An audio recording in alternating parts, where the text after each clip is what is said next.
Chan-wook has a pretty special place in my heart. It was 23 years ago now. God, I am old. It was 23 years ago now that I watched his breakthrough movie, Sympathy for Mr. Vengeance.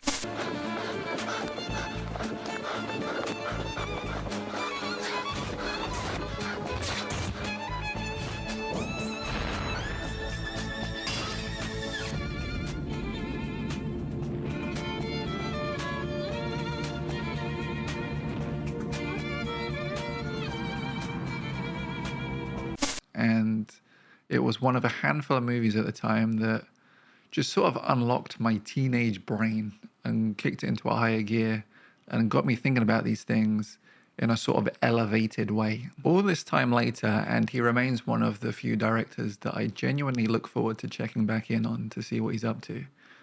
And No Other Choice is a pretty good example of why. 실직은 하고 싶어서 안 돼.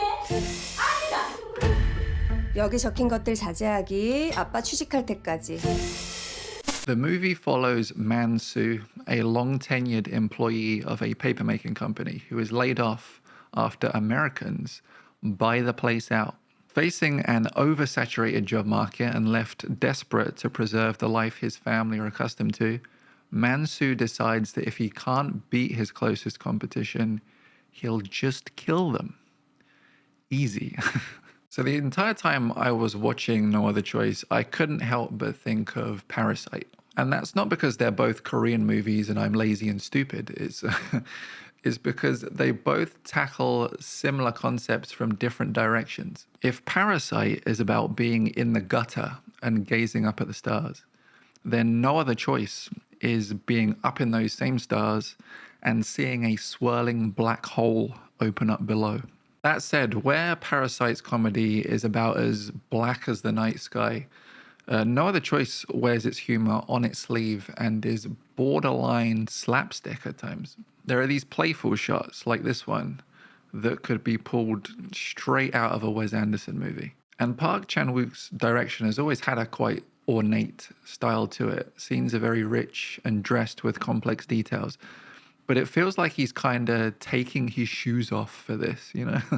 He's like having some fun. And that humor works thanks to the unfathomably ageless Lee Byung-hun, who at 55 looks younger than I did 10 years ago, let alone now. He toes an impressively fine line between manic and stoic that both gives the weighty parts meaning while also giving the more absurd parts the right amount of levity.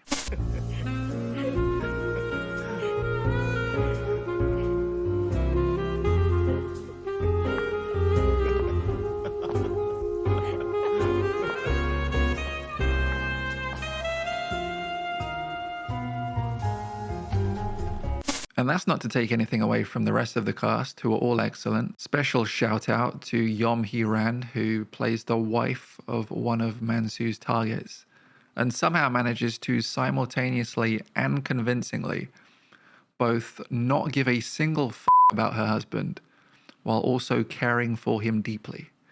It's a truly compelling balancing act, and I have no idea how she has pulled it off. If there is any negativity that I can levy at No Other Choice, it's probably in its pacing. There isn't a whole lot of weight offered to Man-soo's decision to choose violence, and he arrives at murder without much consternation. And then in following through, there's just sort of a lack of tension around that. And perhaps that was entirely by design, and minimizing the acts themselves is a commentary of its own. But it did kind of dull the stakes just a bit for me. It's something that would be a lot less noticeable in the hands of like most other directors. But Park Chan-wook has built a legacy on movies with well-orchestrated builds and payoffs. So the absence thereof leaves a bit of a void at the center of No Other Choice. It really is only a bit of a void though, and the movie as a whole kind of succeeds in its mission. Getting a job is very hard. 몇이나 될까, 경쟁자가? 우리 남편에 비하면 영 인간 벼락 같은 거 안 만나. That's not to take away from the ending though, which is ultimately very satisfying and very prescient. And for a movie that spends almost its entire runtime being about humanity, or good or bad, it reaches a spot right at the end there where it really does bring it all into focus and make you really think about the world that we live in and what exactly we do to be a part of the world that we live in. So I would very much recommend it. It is, at the very least, even if you have no attachment to Park Chan-wook or any of his prior work, it has something to say.